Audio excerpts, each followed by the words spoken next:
Sneller. Even dit.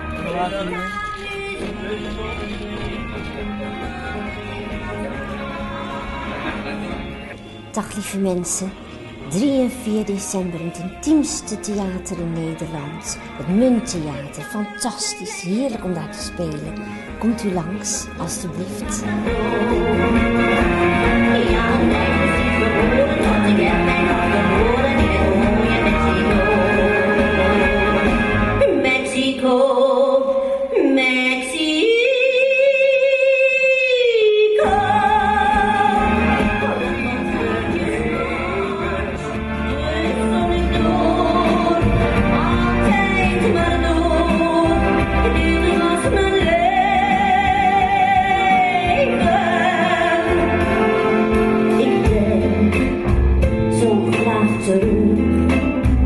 Next stop by